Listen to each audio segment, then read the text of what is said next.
ನಮಸ್ತೆ ಮಿತ್ರರೇ. ಹೊರಗಡೆ ಎಷ್ಟು ಗದ್ದಲ ಪ್ರಕ್ಷುಬ್ಧತೆ ಇದ್ದರೂ ನಮ್ಮ ಮನಸ್ಸನ್ನು ಸಮತೋಲನದಲ್ಲಿ ಅಥವಾ ಶಾಂತತೆಯಲ್ಲಿ ಇಟ್ಟುಕೊಳ್ಳುವುದು ಬಹಳ ಮುಖ್ಯ. ನಮ್ಮ ಮನಸ್ಸು ಯಾವಾಗ ಶಾಂತವಾಗಿರುತ್ತದೆ ಆಗ ನಾವು ಯಾವುದೇ ಕೆಲಸವನ್ನು ಬಹಳ ವಿವೇಚನೆಯಿಂದ ಮಾಡ್ತೇವೆ. ಈ ಮಾತನ್ನು ನಾನು ಯಾಕೆ ಹೇಳ್ತೇನೆ ಹೇಳಿದರೆ, ನಮ್ಮ ಈ ಯೂಟ್ಯೂಬ್ ಜರ್ನಿಯಲ್ಲಿ ನಮಗೆ ಒಳ್ಳೆ ಕಮೆಂಟ್ಸ್ಗಳು ಬರ್ತದೆ, ಬೇಡದ ಕಮೆಂಟ್ಸ್ಗಳು ಬರ್ತದೆ. ಒಳ್ಳೆ ಕಮೆಂಟ್ಸ್ಗಳು ಬಂದರೆ ನಮಗೆ ಬಹಳ ಖುಷಿ ಆಗ್ತದೆ. ಕೆಲವು ನಮ್ಮನ್ನು ಸುಧಾರಿಸಿಕೊಳ್ಳಲು ಕೆಲವು ಕಮೆಂಟ್ಗಳು ಬರ್ತದೆ. ಆಗ ಅದನ್ನು ನಾವು ಪಾಸಿಟಿವ್ ಆಗಿ ತೆಗೆದುಕೊಂಡು ನಮ್ಮನ್ನು ನಾವು ಸರಿ ಮಾಡಿಕೊಂಡ್ರೆ ಯಾವ ಒಂದು ಬೇಸರವಾಗಲಿ ಯಾವುದೇ ಒಂದು ದುಃಖವಾಗಲಿ ನಮಗೆ ಆಗುವುದಿಲ್ಲ. ಹಾಗಿರುವಾಗ ಇವತ್ತು ನಾನು ನನ್ನ ಅಡಿಗೆ ಮನೆಯಲ್ಲಿ ಒಂದು ಸುಲಭ ರೀತಿಯ ಆರೋಗ್ಯಕ್ಕೆ ಉತ್ತಮವಾದ ರಾಗಿಯ ಹುಡಿಯ ಸೂಪನ್ನು ಮಾಡಿದ್ದೇನೆ. ಅದಕ್ಕೆ ಕೆಲವು ವೆಜಿಟೇಬಲ್ಸ್ಗಳನ್ನು ಹಾಕಿದ್ದೇನೆ. ಹಾಗಾದರೆ ಇದನ್ನು ಹೇಗೆ ಮಾಡುವುದು ಎಂದು ನೋಡುವ ಮೊದಲು ಯಾರೆಲ್ಲ ನನ್ನ ಚಾನಲನ್ನು ನೋಡ್ತಿದ್ದೀರಿ, ಯಾರೆಲ್ಲ ಇನ್ನೂ ಸಬ್ಸ್ಕ್ರೈಬ್ ಮಾಡಿಲ್ಲ, ದಯವಿಟ್ಟು ಸಬ್ಸ್ಕ್ರೈಬ್ ಮಾಡಿ ಸಪೋರ್ಟ್ ಮಾಡಿ ಅಂತ ಹೇಳುತ್ತಾ ಬನ್ನಿ ಈ ಒಂದು ರುಚಿಕರವಾದ ಸೂಪನ್ನು ಹೇಗೆ ಮಾಡುವುದು ಎಂದು ನೋಡೋಣ. ನಮಸ್ತೆ ಮಿತ್ರರೇ. ಇವತ್ತು ಒಂದು ಆರೋಗ್ಯಭರಿತವಾದ ರಾಗಿಯ ಹುಡಿಯಿಂದ ಸ್ವಲ್ಪ ರಾಗಿಯ ಹುಡಿಯನ್ನು ಯೂಸ್ ಮಾಡಿ ಒಂದು ಸೂಪನ್ನು ಮಾಡುವ. ಬಹಳ ಚೆನ್ನಾಗಿರ್ತದೆ. ಬೆಳಗಿನ ಉಪಹಾರವಾಗಿ ಸಹ ಇದನ್ನು ನಾವು ಯೂಸ್ ಮಾಡ್ಬೋದು. ಇದಕ್ಕೆ ಬೇಕಾಗುವ ಸಾಮಗ್ರಿಗಳು ನಮ್ಮ ಹತ್ರ ಯಾವುದೆಲ್ಲ ವೆಜಿಟೇಬಲ್ಸ್ ಉಂಟು ಅದನ್ನು ಯೂಸ್ ಮಾಡಿ ಮಾಡ್ಬೋದು. ಆದರೆ ಇಲ್ಲಿ ಶುಂಠಿ ಮತ್ತು ಬೆಳ್ಳುಳ್ಳಿ ಬೇಕು. ಮತ್ತು ನಾನೊಂದು ಕ್ಯಾರೆಟ್ ಅನ್ನು ತೆಗೆದುಕೊಂಡಿದ್ದೇನೆ. ಸ್ವಲ್ಪ ಬ್ರೊಕೊಲಿ ನನ್ನ ಹತ್ರ ಉಂಟು, ಅದನ್ನು ತೆಗೆದುಕೊಂಡಿದ್ದೇನೆ. ಸ್ವಲ್ಪ ಈ ಅಣಬೆ ಮಶ್ರೂಮ್ಸ್ ಉಂಟು ತೆಗೆದುಕೊಂಡಿದ್ದೇನೆ. ಇಲ್ಲಿ ಸ್ವಲ್ಪ ಕೊತ್ತಂಬರಿ ಸೊಪ್ಪು. ಇದೆಲ್ಲವನ್ನೀಗ ಶುಂಠಿ ಮತ್ತು ಬೆಳ್ಳುಳ್ಳಿ ಎಲ್ಲ ವೆಜಿಟೇಬಲ್ಸ್ ಎಲ್ಲವನ್ನು ಸಣ್ಣದಾಗಿ ಹೆಚ್ಚಿಟ್ಟುಕೊಂಡು ರೆಡಿ ಮಾಡಿ ಇಟ್ಕೊಳ್ತೇನೆ. ವೀಕ್ಷಕರೇ, ಇಲ್ಲಿ ನೋಡಿ ಎಲ್ಲ ಹೆಚ್ಚಿಟ್ಟುಕೊಂಡಾಯಿತು. ಇಲ್ಲೀಗ ಇದನ್ನು ಮತ್ತೆ ಸ್ವಲ್ಪ ಇದಕ್ಕೆ ನೀರು ಹಾಕಿದನ್ನು ಇದು ಸ್ಲರಿ ಮಾಡಿಕೊಳ್ಳೋಣ. ಸ್ವಲ್ಪ ಇಲ್ಲಿ ಒಂದು ಪಾತ್ರೆಯನ್ನು ಬಿಸಿಗಿಟ್ಕೊಳ್ಳೋಣ.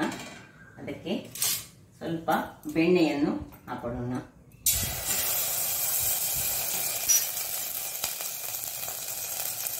ಬೆಣ್ಣೆ ಸ್ವಲ್ಪ ನೀರಾಗುವಾಗ ಸಣ್ಣದಾಗಿ ಹೆಚ್ಚಿಟ್ಟುಕೊಳ್ಬೇಕಿದು ನೀರುಳ್ಳಿ.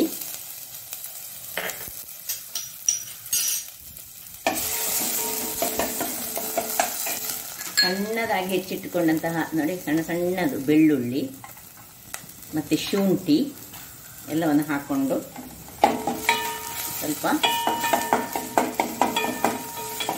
ಫ್ರೈ ಮಾಡಿಕೊಳ್ಳೋಣ.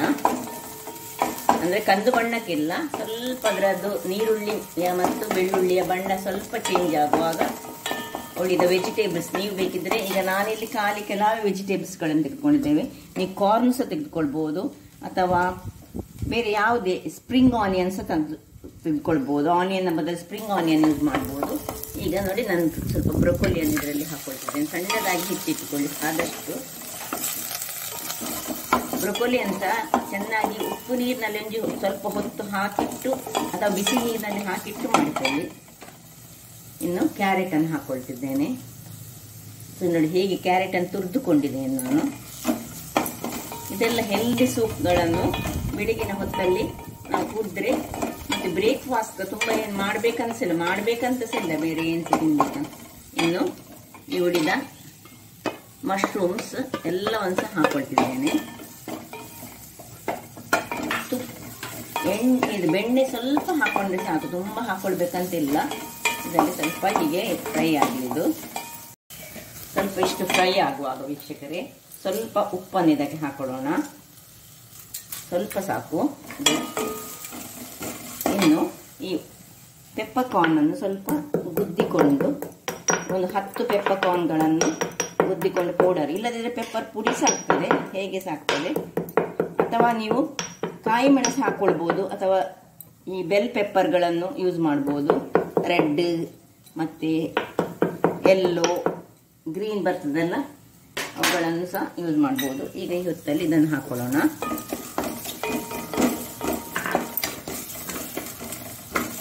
ಹಾಕ್ಕೊಂಡು ಸ್ವಲ್ಪ ತಿರುಗಿಸಿ ಇಲ್ಲಿ ಬೇಕಿದ್ರೆ ನೀವು ಆಯಿಲ್ ಅಥವಾ ಬೆಣ್ಣೆ ತುಂಬ ಇನ್ನೂ ಸಹ ಹೆಚ್ಚು ಹಾಕೊಳ್ಬೋದು. ನಾನು ಸ್ವಲ್ಪವೇ ಹಾಕೊಳ್ತೇನೆ. ಈಗ ಇದಕ್ಕೆ 2 ಗ್ಲಾಸ್ನಷ್ಟು ನೀರನ್ನು ಹಾಕೊಳ್ಳೋಣ.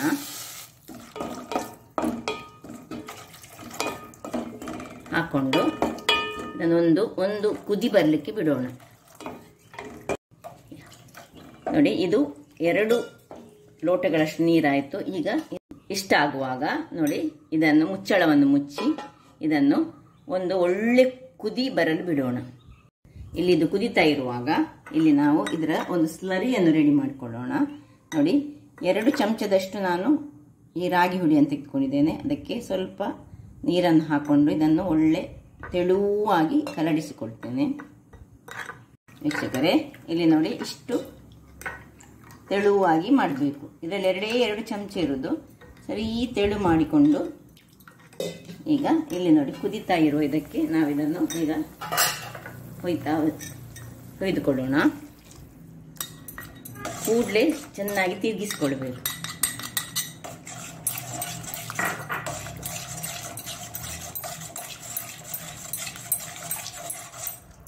ಇದರಲ್ಲಿ ಕಾಯಿ ಮೆಣಸು ನಾನು ಹಾಕಲಿಲ್ಲ. ನೀವು ಬೇಕಿದ್ರೆ ಸುರಿಗೆ ಬೇಯಿಸುವಾಗಲೇ ಕಾಯಿ ಮೆಣಸು ಬೇಕಿದ್ರೆ ಹಾಕೊಳ್ಬೋದು. ಅದರ ಬದಲು ನಾನು ಈ ಪೆಪ್ಪರ್ಕಾರ್ನ್ಸ್ ಒಳ್ಳೆ ಮೆಣಸನ್ನು ಹಾಕೊಂಡಿದ್ದೇನೆ, ಕರಿಮೆಣಸನ್ನು.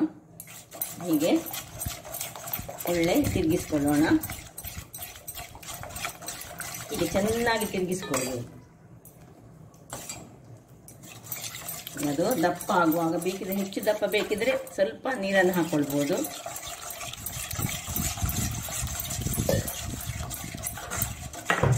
ನೋಡಿ, ಒಂದು ಆರೋಗ್ಯಕರವಾದ ರಾಗಿಯ ಸೂಪ್ ರೆಡಿ ಆಗ್ತಾ ಉಂಟು. ಇಲ್ಲಿ ಈಗ ಒಂದು ಸ್ವಲ್ಪ ಉಪ್ಪನ್ನು ಚೆಕ್ ಮಾಡಿಕೊಳ್ಳಿ.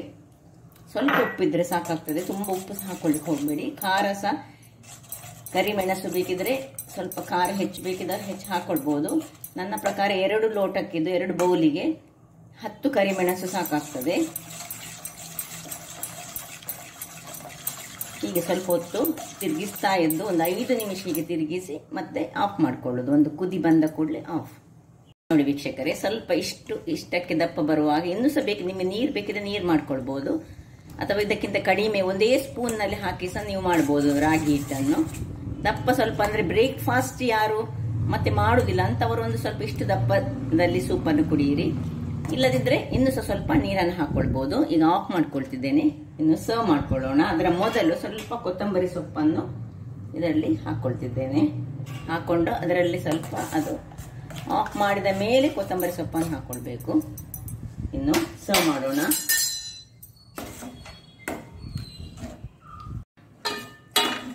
ನೋಡಿ, ಬಿಸಿ ಬಿಸಿ ಈ ಒಂದು ವಿಂಟರ್ ಸೀಸನ್ಗೆ ಹೇಳಿ ಮಾಡಿಸಿದಂತಹ ಒಂದು ಸೂಪ್ ಅಂತ ಹೇಳ್ಬೋದು. ಇದಕ್ಕೆ ನಿಮ್ಮ ಹತ್ರ ಕಾರ್ನ್ ಇದ್ರೆ ಕಾರ್ನ್ ಸಹ ಹಾಕೊಂಡು ಬೇಯಿಸಿಕೊಳ್ಬೋದು, ಅದು ಸಹ ಬಹಳ ಚೆನ್ನಾಗಿ ಬರ್ತದೆ. ಈ ಅಣಬೆ ಮತ್ತೆ ಬ್ರೊಕೊಲಿ ಇದೆಲ್ಲ ಆರೋಗ್ಯಕ್ಕೆ ಬಹಳ ಉತ್ತಮವಾದುದು. ಎಸ್ಪೆಷಲಿ ಇದು ಯಾರಿಗೆ ಸಕ್ಕರೆ ಕಾಯಿಲೆ ಉಂಟು ಅಂಥವರು ಬೆಳಗಿನ ಹೊತ್ತಲ್ಲಿ ಈ ಬೇರೆ ಬ್ರೇಕ್ಫಾಸ್ಟ್ ಮಾಡೋ ಬದಲು ಇಂಥದ್ದೇ ಒಂದು ಸೂಪನ್ನು ಕುಡಿದ್ರೆ ಬಹಳ ಉತ್ತಮ. ಹಾಗಾದರೆ ನೋಡಿದ್ರಲ್ಲ ವೀಕ್ಷಕರೇ, ಬಹಳ ಆರೋಗ್ಯಕರವಾದ ರಾಗಿ ಹಿಟ್ಟಿನಿಂದ ಮಾಡಿದಂತಹ ಸೂಪ್. ನನ್ನ ಈ ಕುಕಿಂಗ್ ಚಾನಲ್ ನಿಮಗೆ ಇಷ್ಟ ಆದರೆ ಬೋಳೂರು ಸುವರ್ಣ ಚಾನಲನ್ನು ಲೈಕ್ ಮಾಡಿ, ಶೇರ್ ಮಾಡಿ ಹಾಗೂ ಸಬ್ಸ್ಕ್ರೈಬ್ ಮಾಡಿ ಹಾಗೂ ನನ್ನ ಇನ್ಸ್ಟಾಗ್ರಾಮ್ ಪೇಜನ್ನು ಫಾಲೋ ಮಾಡಿ. ಧನ್ಯವಾದಗಳು.